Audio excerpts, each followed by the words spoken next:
The offensive game plan for BYU to beat Colorado is pretty simple in my mind. It may not be sexy, but it's effective.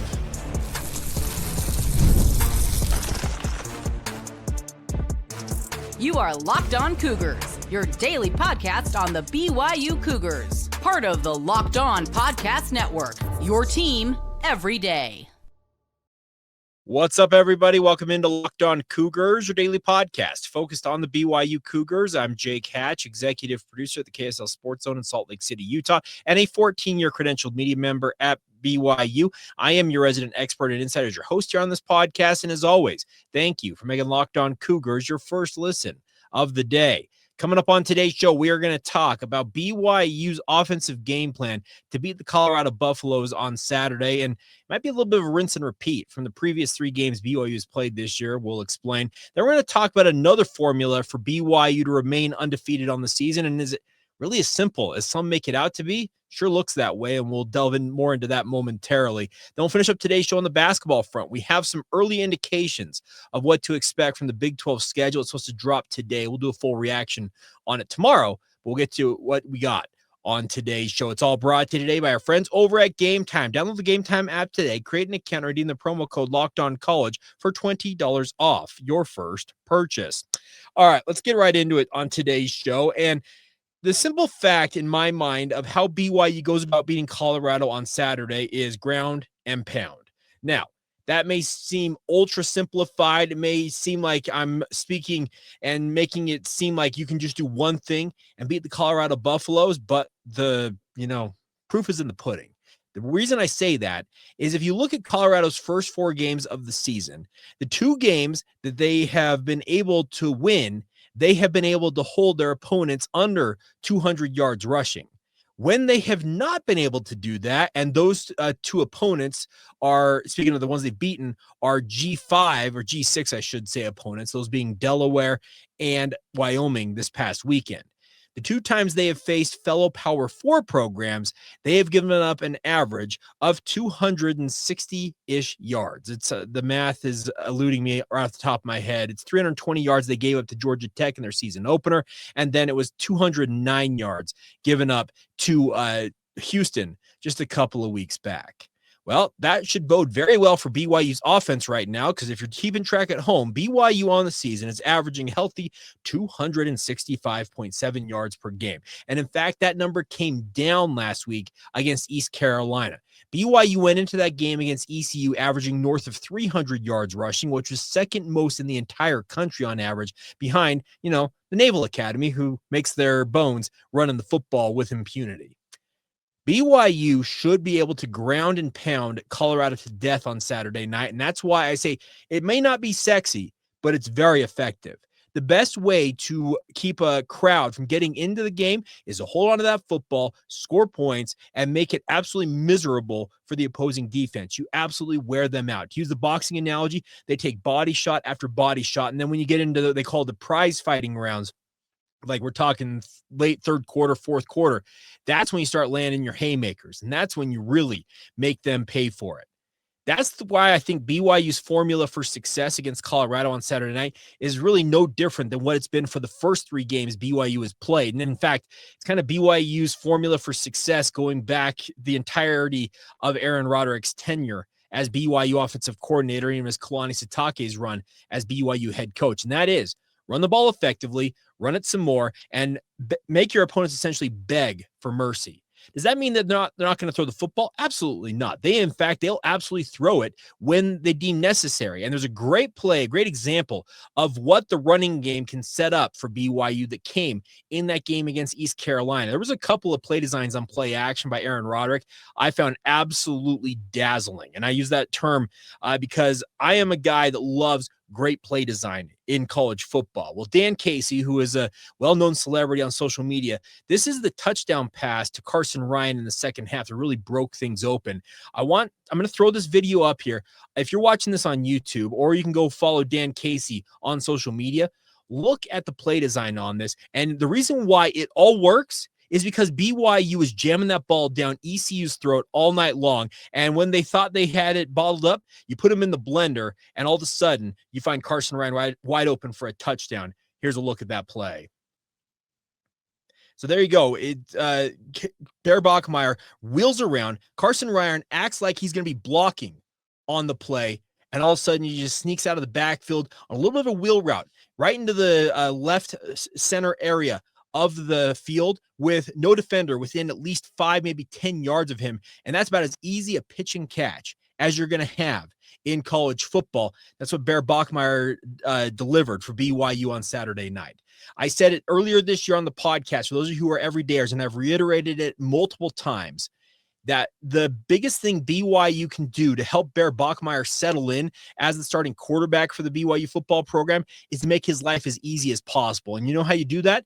You run the ball with impunity, and then you play action where he has maybe 1, maybe 2 checks. And if everything's going the right way, he has to make his first read, maybe a second read, and just throw the ball. It's as simple as that. I know it sounds way too simplified, but college football and football in general, it's about finding advantages. And the best advantage you possibly can find is to run the ball down your opponent's throat. And then when they feel like they're going to stop you, you play action off of it and throw it over their heads.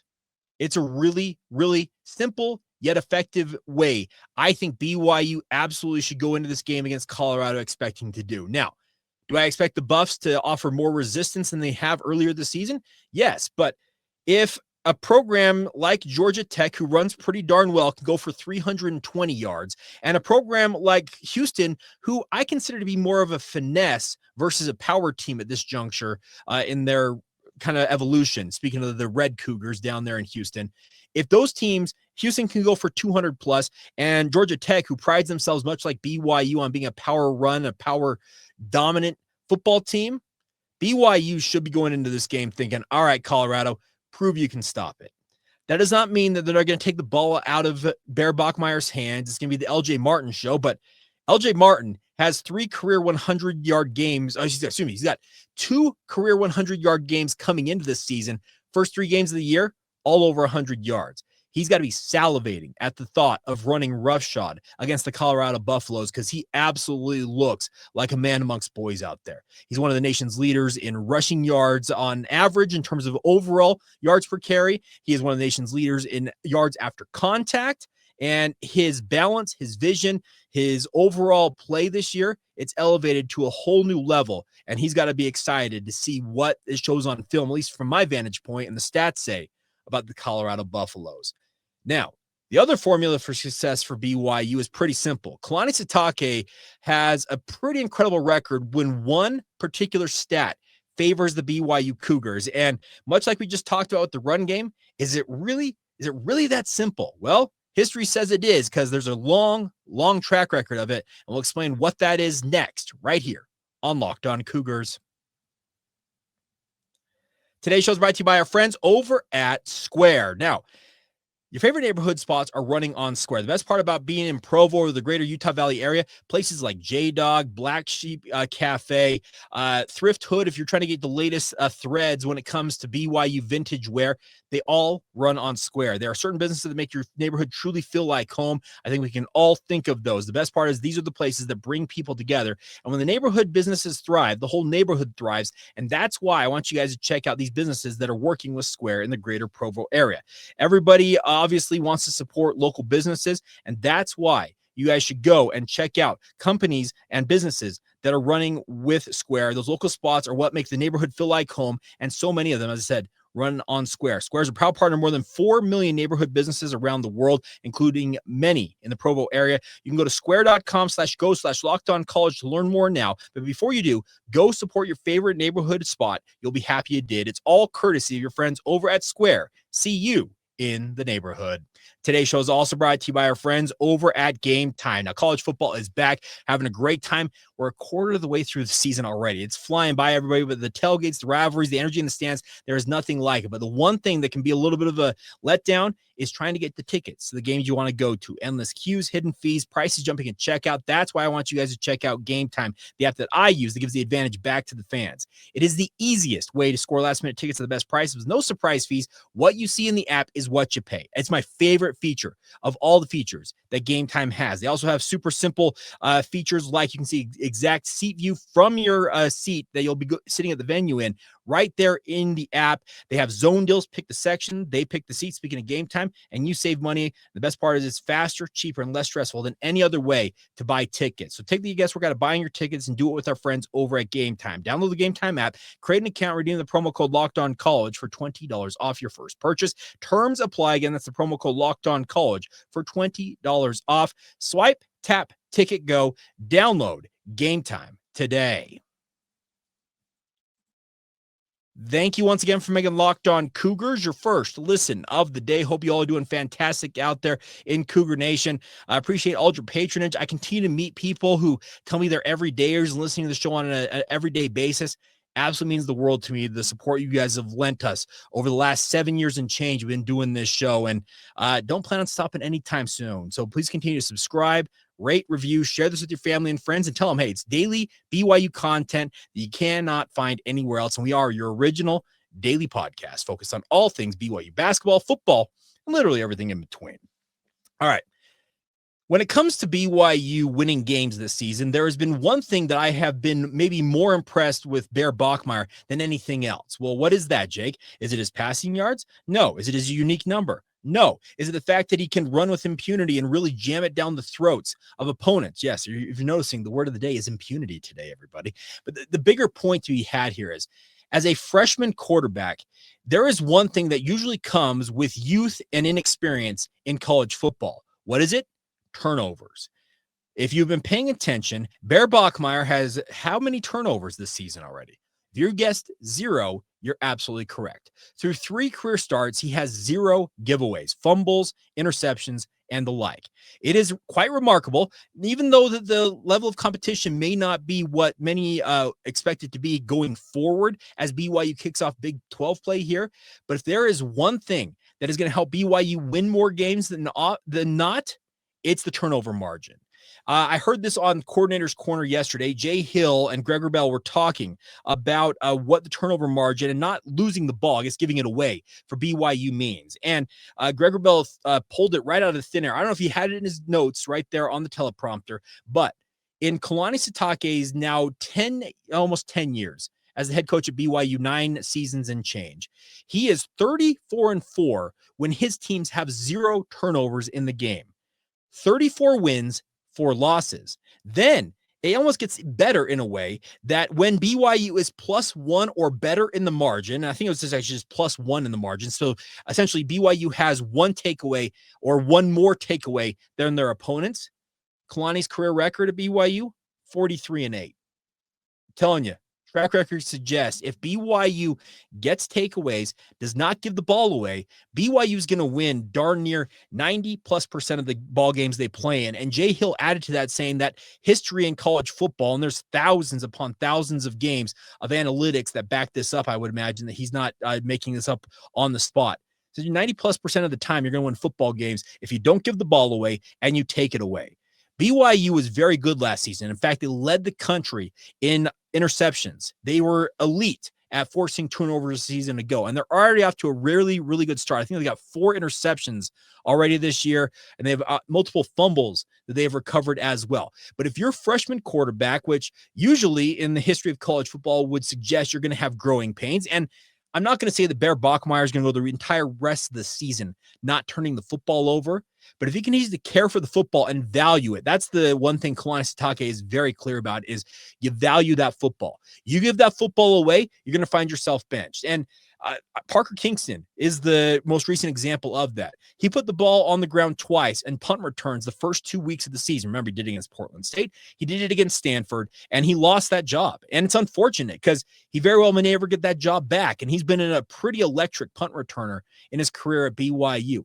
But it goes to show that Kalani Sitake, above almost everything else, of all the different keys or numbers you want to look at that lead to success in college football, it's turnovers and turnover margin. Take care of the football. Value it with your life. And I know that sounds a little egregious or a little too over the top, but it's essentially how it's preached to these guys. Kalani knows that the numbers back up. When you take care of the football, you are going to win the football game far more often than you're going to lose it. Now, Are there anomalies out there? Absolutely. There always will be. But BYU's track record, Kalani Sitake's track record, and in fact, I could go back probably through the Bronco Mendenhall era, even the Gary Croton era, and all the way back to the Lavelle Edwards era, even though they're different eras of college football. But more often than not, when you don't give the ball away more than your opponent does, you're going to win football games. And it's truly remarkable, once again, that Bear Bachmeier has not given the ball away yet. As we get into Big 12 play here, it's even more imperative that he takes care of the football and, as I said, values it very, very highly. This is a bright young man. I don't need to tell anybody that because the coaches continue to remind us time and time again, this kid, speaking of Bear Bachmeier, even at 19 years old, now going into his fourth career start, they have been absolutely floored with his mind, just in terms of his overall intelligence. And I think it runs in the family. He's got an older brother, Tiger, who is currently the starting punt returner for BYU, taking over for the aforementioned Parker Kingston, who graduated from Stanford University, the Cardinal, with a computer science degree in 2.5 years. Hank Bachmeier, from what I understand, their older brother, very, very smart player. There's a reason why he was a starting quarterback of multiple stops during his college career. And it seems to be something that the family values alongside playing high-level athletics, in this case, football with Bear and Tiger and Hank.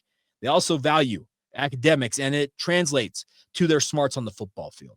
Bear, you can tell the game is not too fast for him right now. Are there moments maybe where he's thinking a bit too much or he gets locked onto a wide receiver? Yes, those are going to be things that will be coached out of him over time. But the one thing that I will always give him mad credit for is the fact that so far this year, he has not given the football away. And it's nothing against Jake Retzloff, but he proved to be a guy that you can almost count on maybe a turnover a game, and some of them fairly backbreaking. I don't think anybody within the sound of my voice, I should say, will ever forget that 100-yard pick six against Oklahoma. You had the Sooners on the ropes, and he makes an ill-fated decision to throw a ill-advised pass, and it gets returned for 6. What a backbreaking play. That's the thing that if there's anything else you want to point to that's different with Bear Bachmeier early on in his tenure at BYU, it is that he has not been turnover prone like Jake Retzloff was. That's a great thing. And as I said, the history says it. 34-4 when BYU has 0 turnovers, and when they're +1 in the margin, 43-8. Those are elite numbers. Those are winning numbers. And those are numbers that are going to help BYU win a lot of football games this year. And if they have plans on making a run at the Big 12 title game, winning or not winning the turnover margin and holding on to said football, those will go a long way to helping BYU live their dreams of actually playing in Arlington this year, because some of the turnover issues they had against the likes of Arizona State and Kansas, frankly, did them in a season ago. So it's crazy to think that it's really football can be that simple, like we've talked about earlier today, but it really breaks down alongside those margins that if you do what you're supposed to do, and that is hold on to the football and take it away a time or two or more if you can, you're going to win a lot of football games. You're going to be a pretty darn good football team to boot. All right, coming up next, we're going to finish up today's show on the basketball front. We have some early indications of what to expect from BYU's conference schedule as the Big 12 gets ready to announce the full slate today. The women's schedule came out yesterday, and we'll talk a little bit about that as well. But we do have some of the marquee matchups for BYU, and I think the Big 12 schedule makers, based on what we've already heard about BYU's conference slate, did the Cougars some favors and also set up some marquee matchups. We'll get into that next right here on Locked On Cougars. Today's show is brought to you by our friends over at Mazda. Mazda crafts cars for those who do more than simply move, my friends. They deliver confidence with every ride with more IIHS Top Safety Pick awards than anybody else as of August 2025. From footwork to breathwork, athletes sweat all the details. Mazda brings that same intention in how they craft every single model. You can feel Japanese craftsmanship in every detail, from metallic accents to available Napa leather upholstery. And the best part is they got every option in between that, and you make everyday drives like anything but, from smooth handling to intuitive control. So take advantage of the opportunity with our friends over at Mazda. Like our players, they sweat every detail out there, because when you make every move count, impossible becomes irrelevant. It's all courtesy of your friends over at Mazda, where they like to say, move and be moved. Thank you once again for making Locked On Cougars your first listen of the day. Sign up for the Locked On Cougars Insider Group today. Just do it. I know you're going to enjoy it. We're passing along insider intel that you will not find anywhere else. And as always, any and all feedback you guys have can be directed in the Locked On Cougars Insider Group directly to me because it's one-on-one communication via text message. Updates come right to your phone. You can fire back with thoughts of your own. And the best part is we do Q&As, Locked On Cougars mailbags we do every single week here on the podcast. Reserve that right for Locked On Cougars Insider Group members. And the best part is it's just $5 a month, and you get a 14-day free trial period before you're charged a single penny. What do you got to lose? Join us today. Click the link in the show notes below or reach out to us via social media or email, and we will get you squared away as a new member of the Locked On Cougars Insider Group. Before we go on today's show, let's talk BYU hoops. Now, we are expecting the Big 12. They announced that they're going to release the full conference slate for BYU and the other Big 12 programs, and very much looking forward to seeing how the full slate breaks down. But John Rothstein, I'm sure that he was getting some tips from inside Big 12 headquarters, has tweeted out a number of different tidbits about BYU's upcoming conference slate. The biggest thing to note about this is I don't get for the life of me how the Big 12 can be as dumb as they are when it comes to having the top two recruits in all college basketball this year who are residing in this conference. Yes, I'm speaking of AJ DeBonsa and Darren Peterson. AJ obviously playing for BYU, Darren Peterson playing for the Kansas Jayhawks. You would think, you know what, marquee matchup with NBA talent. Shouldn't we put these guys together twice? Nope, we're playing once at Fog Allen Fieldhouse in Jayhawk land out there in Lawrence.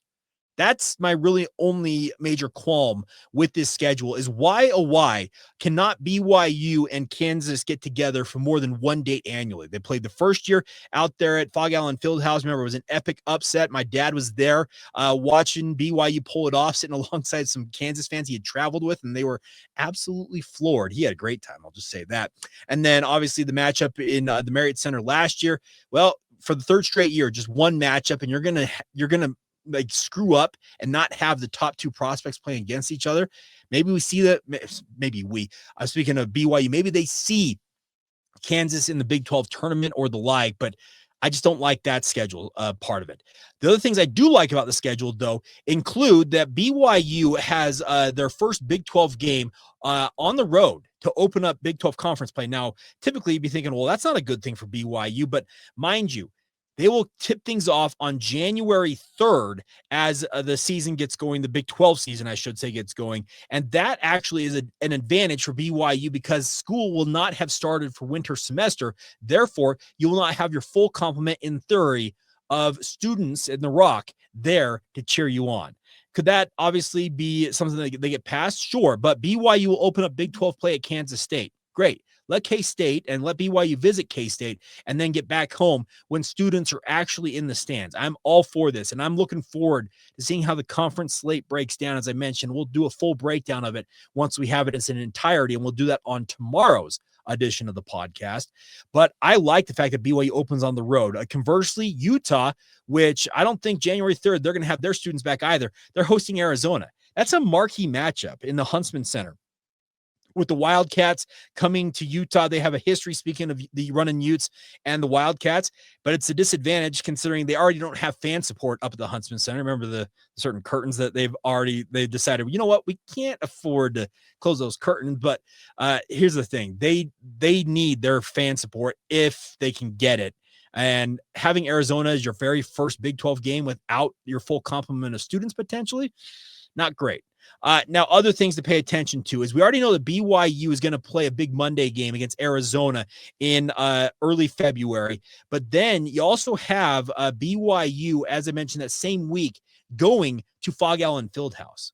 That's a marquee week. You're going to have Arizona in the Marriott Center, and then you go to what they call the Fog out there in Lawrence. That's a marquee matchup, and that's a major opportunity to strike two major wins if you can pull it off. Now, conversely, could you lose those first two games and find yourself in a world of hurt? Sure. But the caliber of opposition, the overall RPI ratings, or the RPI anymore, net ratings, I should say, from the NCAA, playing marquee matchups like that don't really hurt you. The quality loss thing is as absolute lunacy as it sounds is a thing, and it actually helps BYU playing the type of schedule they're going to play in the Big 12, and I look forward to that. And then the other note is we know that according to John, Iowa State will visit BYU in Provo on February 21st. So Another marquee matchup there as in the back half of the conference slate.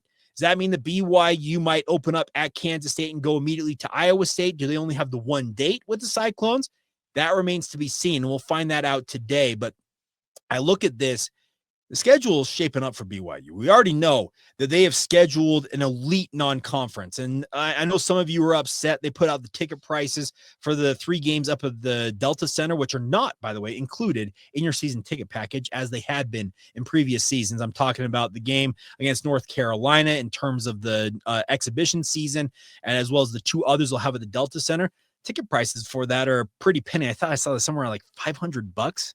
Crazy. But that's the price of doing business now in the Big 12 for BYU. But I look at this schedule. I like it. And Kevin Young, has he bitten off more than he can chew? So some will be questioning that. And I questioned it at times. I remember when they first came out their non-conference, they like, man, that's absolutely crazy. But I think Kevin Young senses that he has got a really elite team. And yes, it's easy to say that with the number 1 overall recruit in AJ DeBonsa,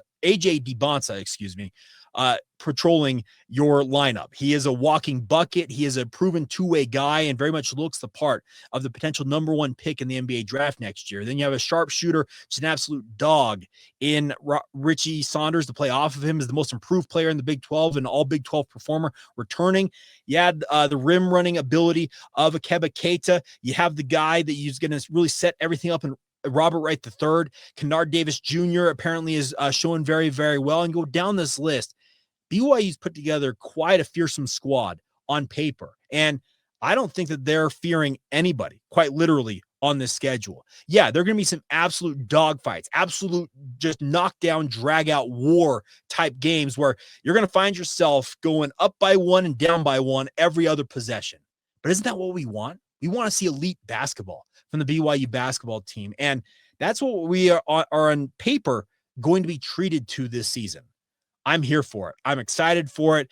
I've never really been one to wish away college football season. In fact, it's like the one thing I will never, ever do.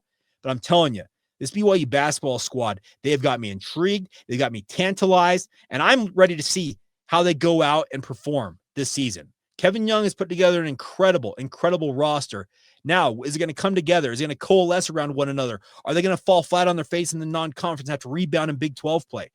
All of that is on the table, and we, quite frankly, don't know what to expect from the Big 12 slate until we see the full schedule. But some of these marquee matchups, the schedule makers in one case didn't do the Big 12 or BYU or Kansas any favors. But beyond that, I think it's pretty favorable so far for the Cougars, and we'll do a full breakdown once we have the full 18-game slate on tomorrow's edition of the podcast. All right, that's going to do it for today's edition of the show. As always, you guys are the absolute best. Please continue to subscribe, rate, and review. Share the show with your family and friends. Let them know this is daily original BYU content available on YouTube or wherever you get your podcasts. And as always, thank you for making Locked On Cougars your first listen of the day. And once again, come back tomorrow and be an everydayer right here on the Locked On Cougars podcast.